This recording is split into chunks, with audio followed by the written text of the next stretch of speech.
Welcome. Today, I have the pleasure of speaking with Shannon Post.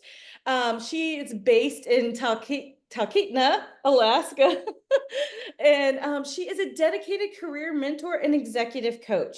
She draws from a rich background as a professional classical singer in New York City, a dog musher in Alaska, a senior IT executive, and creator of the program Discover What You're Born to Do. Welcome, Shannon. I love your name. Thanks for joining us today. Excellent name. Thank you for having me. So, you have this amazing career journey with all different things in there. I mean, from classical singer, IT executive, can you talk about your experience and how it's shaped your career? Absolutely. Yeah, I usually start with that because one of the people things that people start with is like, oh, my career is all over the place. I'm like, opera singer, dog musher, CIO. Got any more? I was like, I am all over the map and I'm still having a successful career. So careers evolve. So my first career is what I thought I was supposed to do. I know most people don't get to think they're supposed to be an artist, but I did. So I Yeah. did the whole thing. That's how I was raised from childhood. I was raised in the church, singing all the way up college. That's what my degrees are in. Moved to New York City, did the thing, made the money. I think I was like 29 years old, and I was just like, I hate this.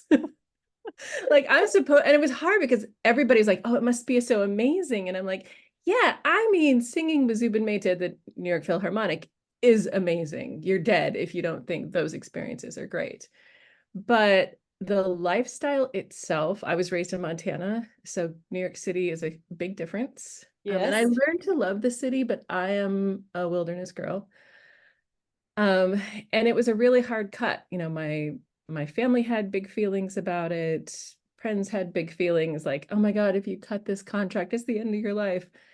And I was just like, I hate this. And I remember just writing this letter and I was just like, sort of to whoever had the expectation. And at this point, I don't even really know.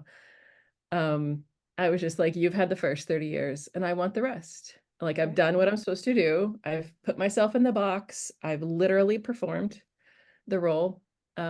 And I don't know what I want to do next. Even my voice teachers would be like, I was like, what's wrong? Like, what's the problem with, why am I not going to the next level? And they're like, are you auditioning? I'm like, no. Like, why did you stop auditioning? Like that's the only way to get a job. And I was like, I hate it. That's why. They were just like, you need to get to know yourself. And I'm like, so this is like early 2000s, so like late 90s. The internet is not what it is today. Self-help it like the artist to just to date it, like the artist way had just come out. And Yeah. now they're like, she's so dated. I'm like, she was cutting edge at the time. It was revolutionary. And I was like, well, how do you figure out who you are? Like, is there a handbook or a workbook, checklist? Is there a course I can take? Is there a degree in that? And they were just like, I don't know. Therapy wasn't even a big thing. Like, nobody was going to Yeah. therapy Yeah. really. And so I just was like, well, I guess that's good. I'm obsessed with dog mushing in Alaska. I looked at moving home to Montana and then I looked at the economy there. And I had always wanted to move to Alaska. I had no connections. I knew zero people. I Wow. had never visited. I had barely seen pictures. I think my parents had a friend who lived in North Pole. Like I remember their Christmas cards. Wow. That's what I knew about Alaska, but it was just like this mythical thing. And Right. I'd read all the dog mushing books and I was obsessed with the Iditarod. And so I was like, I'm gonna move to Alaska. And I remember I was on a I think it was my 30th birthday because my boyfriend at the time, who was amazing and awesome, and we're still good friends. He was like, so what's it like to be 30? What are you gonna do? I'm like, I'm moving to Alaska. Wanna come? I love it. The The confidence. Yes. conversation sort of slid from there. That wasn't his idea of a good time. Um, I was young and not really as adept at like walking people through change, which is Right. all I do now. And so I did. I sort of a few weeks later, I up and moved. So that was March, my birthday, and I was on living on a glacier in a tent, running logistics for a dog team company by May. like just Wow. packed everything, left. And that was awesome. One of my favorite jobs ever. And then I went and worked for the handler, or for that, I did a Rod Musher as his handler for several years. And um, meanwhile, like this is how the things go together. In the background in New York, coming from Montana, the economy is very, it's hard to get a job. It's hard to make money. New York, money is everywhere. You just pick it up off the, I mean, you also throw it on the streets, you know, because everything's so expensive, but you also, it's so easy to make a living there if you've come from a small place where you're like, you can work at the gas station, I can work at the hair salon, I can, you know, be a payroll clerk and a waitress. Like there's your options. Right. So I was like, I can work my singing gigs and I can work at an investment bank, which I didn't know what an investment bank was. I landed a job at Goldman Sachs and ended up in sort of a technology role. And the great thing, love them or hate them, is they had a great leadership development program that I took. I was just like, sure, I'm young, do it. Had lots of energy. And so I had always had tech in the background. I've always been good at math. I was good at science. So I left my job as a dog musher, ended up needed a job. I was like, oh, tech's always been my fallback. It's always been my bridge job because I'm a terrible waitress, absolutely terrible. I've got fired from 2 jobs doing it. So I'm aware. And in Alaska, a lot of things are new. And in the department I was in, it was pretty much a mess and falling apart. And I got promoted to the role. And it was one of those roles they were like, do you want to be CIO? I'm like, no, that job looks terrible, actually. But I do love cleaning up chaos Right. and walking into a huge mess. And the through line through all of this is that people are at the crux of it. And my performance degree or my performance career was super helpful in presenting to boards, presenting to, you know, all of those things. And the creativity factor was a boon and super needed in IT. So a lot of these skills transfer, even though on paper it sounds ridiculous. Right. So many people have the same thing where their lives, I say it looks like you put your resume in a blender. And I'm Yes. like, but there's a through line in there that we can find. Right. And the answer's it's inside there somewhere. Yeah, I love that. I love that. So I know that Colby A index is a central part of your coaching. And so for those that might not have heard of it or unfamiliar, can you explain what it is and how it helps people discover their instinctive strengths? Yeah. So as you said, the Colby A tests instinctive abilities. So this is the stuff you were born with. It's a little bit different from, say, Myers-Briggs or the DISC or any of the others, Strength Finders. I think, because I think you do Strength Finders. Yeah. Yes, I do. Yeah. Mhm. A lot, and those are awesome tests. This is not a, you know, competition of like this one's better than that one. I'm of the mind of like, I don't care if you use astrology or you know, use an assessment or you're using therapy. If it helps you be more self-aware and figure out what you like, what you're good at, what you want to be doing, I'm here for it. Like I'm super open to all of that. Agreed. But the Colby was a differentiating because I've taken all the other ones. They test what we call your affective strengths. So it is your desires, what you love, what you sometimes it's your skills. The Colby tests what you were born with. Like you can't get rid of it if you Right. tried. It will never change. Mhm. It's a lot like our eye color, our height, our, you know, it's just an It's integrative in your DNA. in your like what hand you're dominant with. Like, can you Yeah. work with it? Yeah. Is it harder? Yeah. And when I got my Colby 8 done, I was pissed. I was so mad.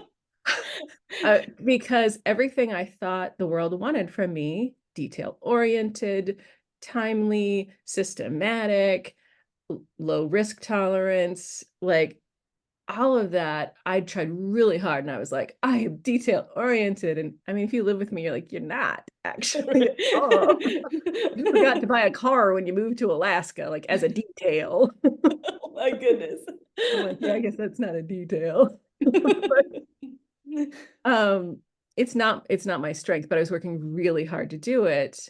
And it's one reason I was burning out. Classical music is highly detail oriented. It is it's not jazz where you're just like, you can kind of like fuzz it. Like even, pop and like opera is super specific. Can't even say it. Yeah. And so it took me a while to come to terms with it. And I find that people either have two reactions to the Colbier.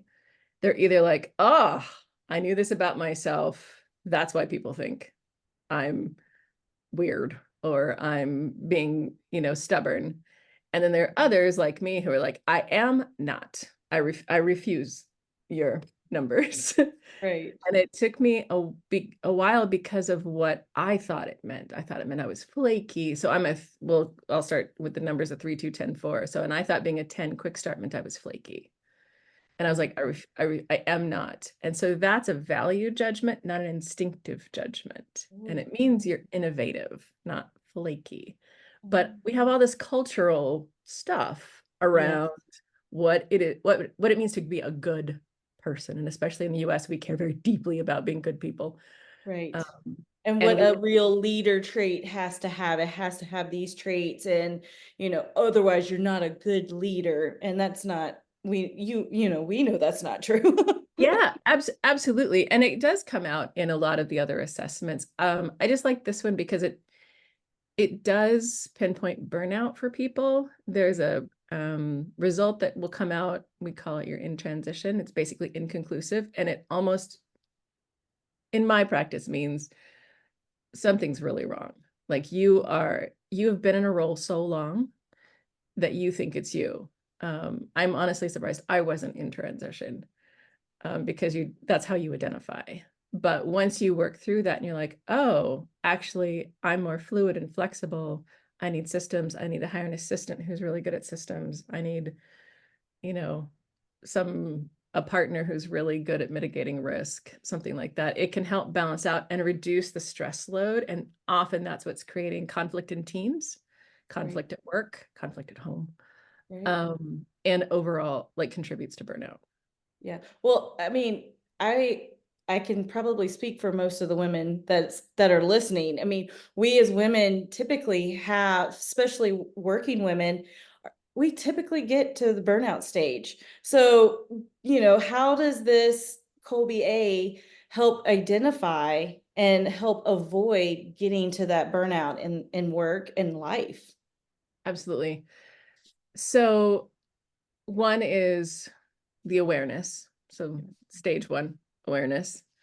So the Colby, I'm going to go through super fast. So the Colby is going to test your natural ability to deal with information. So do you need a lot of information? Do you need not a lot of information? If I'm a 3, I need almost no information. I'm with I've lived with somebody who's a 9. It was really hard because they needed a lot of information and I don't have it, frankly. I'm like, I don't know why I forgot to buy a car when I moved here. A lot of information. Buying a car is heavy information, like so many words, so many words.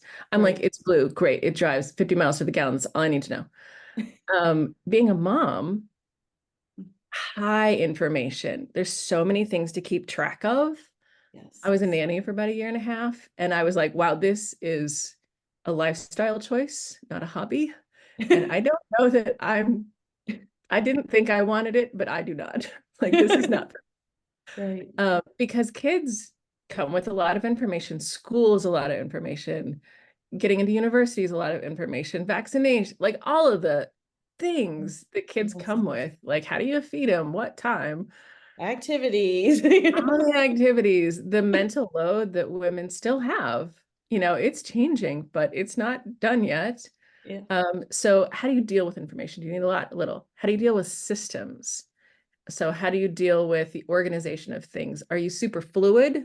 like you can just kind of roll with it, or are you like, I need a system for the laundry? And I'm like, laundry, like I'm a two. I'm like, whatever, laundry gets done. I don't know. I guess I do it on Friday-ish. Yeah, I don't know. I have a friend where she's like, you put this in the wrong basket. I'm like, I don't think I could do that. Like, I don't think I could live there. Right, that's me. Or we'd have to have, a lot of respect and a lot of communication, because they're not wrong. Systems are think they make things so much more efficient. I don't know how you have kids without a system. I just think it's very difficult. The third thing it's going to test is quick start. So are you risk averse? Do you like things to stay the same year in, year out? Kids are good and bad for that. Like school is a system, school is a system that happens every year. Right.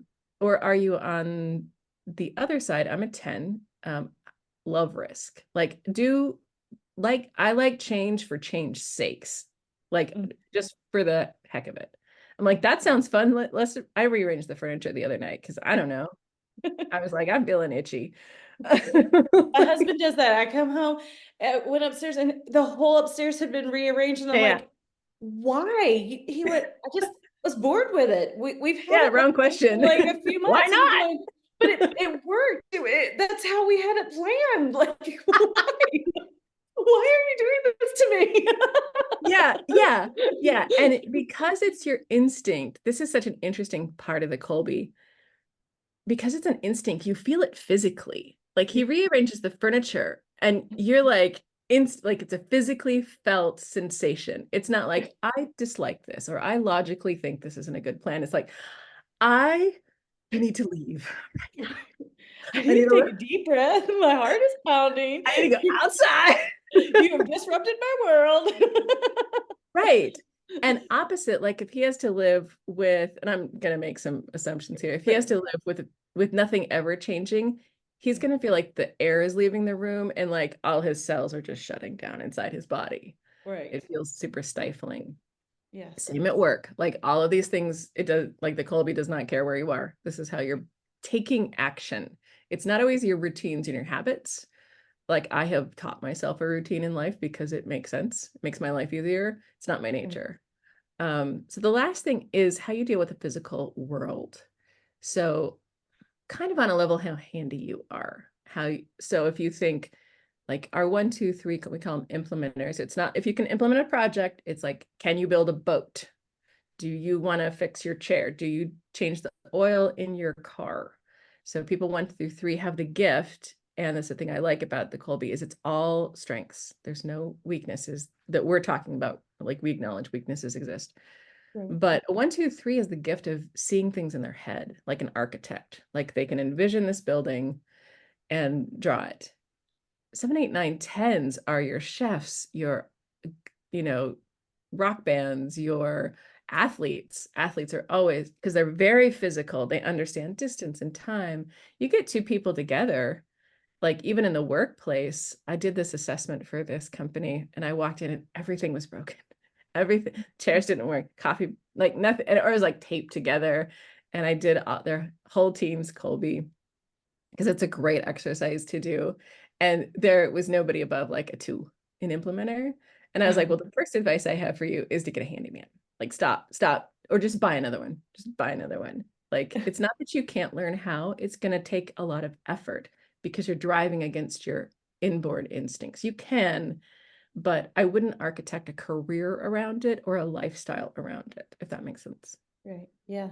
And I could see how learning this in the work environment within your team could be very impactful because you can kind of, um, learn how each person works and use that to your advantage doing projects or, anything that, whatever you're working on. Like, is that true?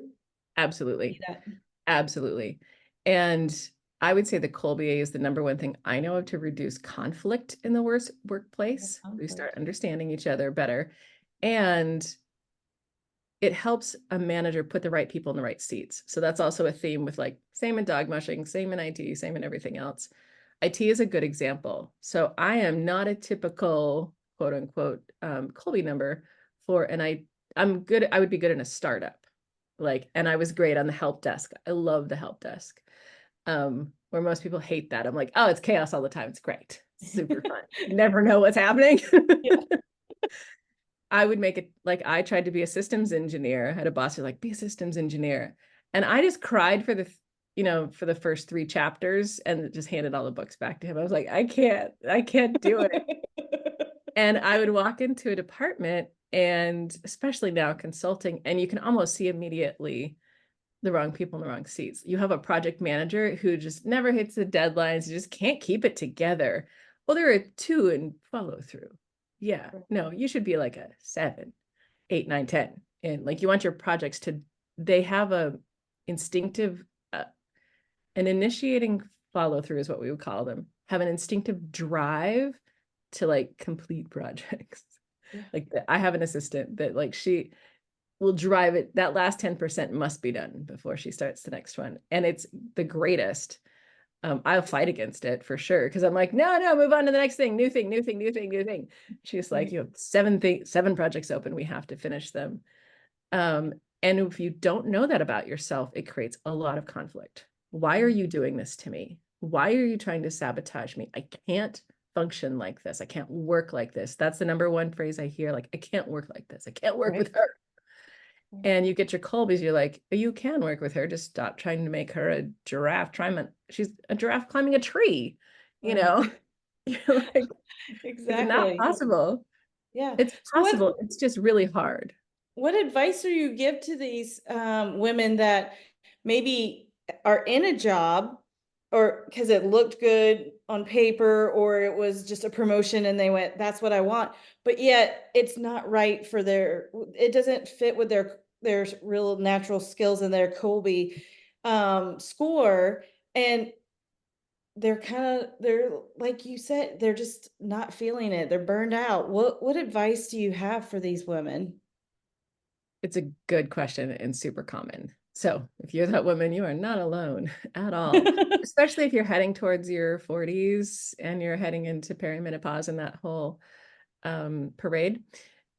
My advice is twofold. A, very often you can retool your job to fit your instincts. So a good example, I was the chief information officer for a government. So super stable, super routine, super everything I'm not.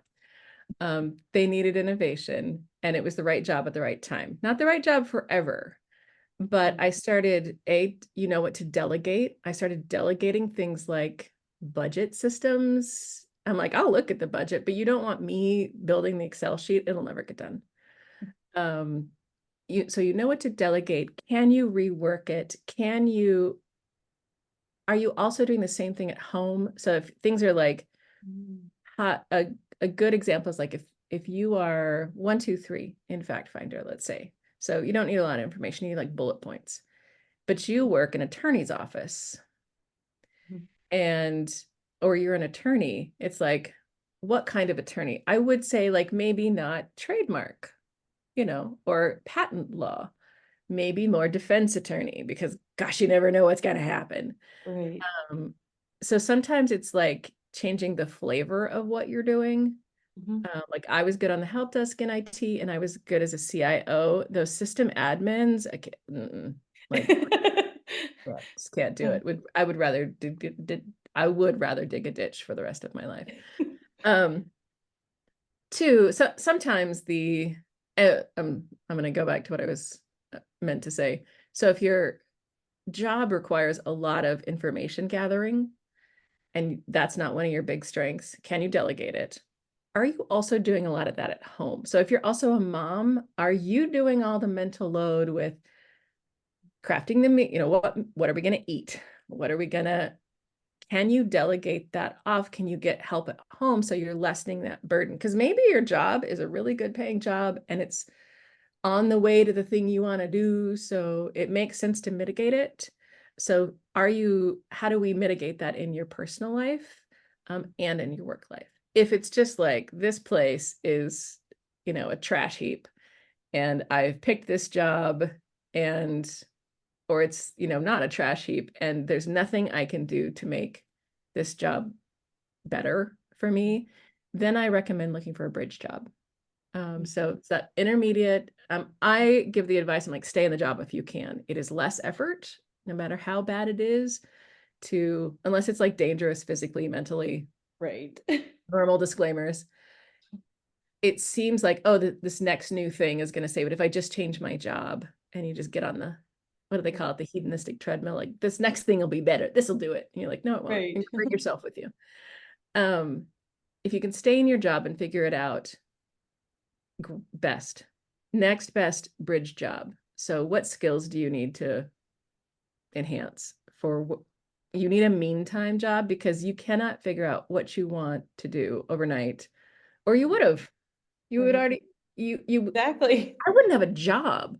Like the career industry wouldn't exist like, at all. Exactly. Because our culture doesn't encourage us to listen to ourselves, trust ourselves, and do what we want. Like that is not anywhere in our Right. training. So you need this middle ground. And since you don't really know what you want to do, my bridge job probably was dog mushing.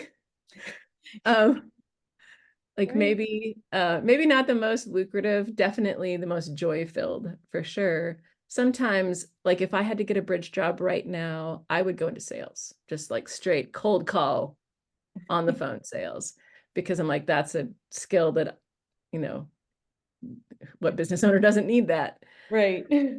And then you work with somebody else, to figure out, what is it that you want to do? What is it that you're naturally good at? Are you putting yourself in a box? Sometimes that comes with like a lot of baggage that needs also therapy. I work in conjunction a lot of times as a coach with therapists, because it's very often that people raised in highly prescriptive backgrounds is what I call them. So could be religious, could be dad wanted you to be a doctor. Somebody told you what you were supposed to be and do and think and have and dress and how to breathe correctly to be a good person. And if you were raised like that, that takes a while to unpack it.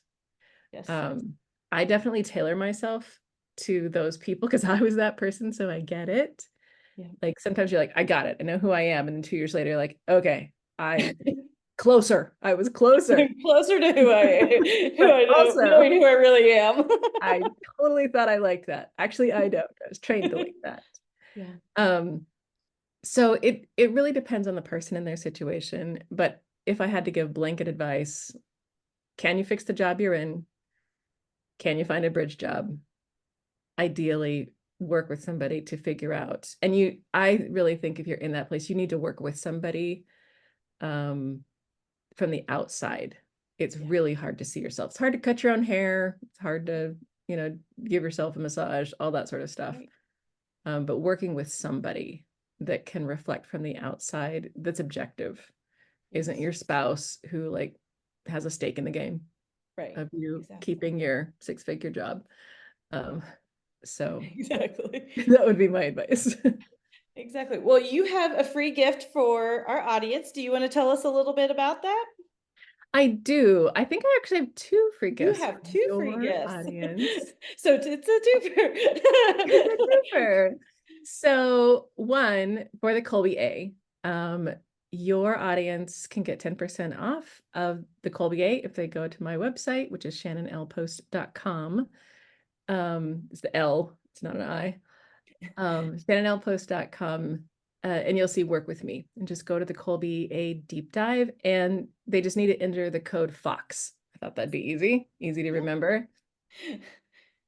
And they get 10% off of that. And that is one of the very best places to start, is get that awareness. The second is, if you're in the point where you're in the job that you hate, and as I was telling you before our call, we just rebranded this, so I'm going to read it, because it used to be like 7 things you should do if you're in the job you hate.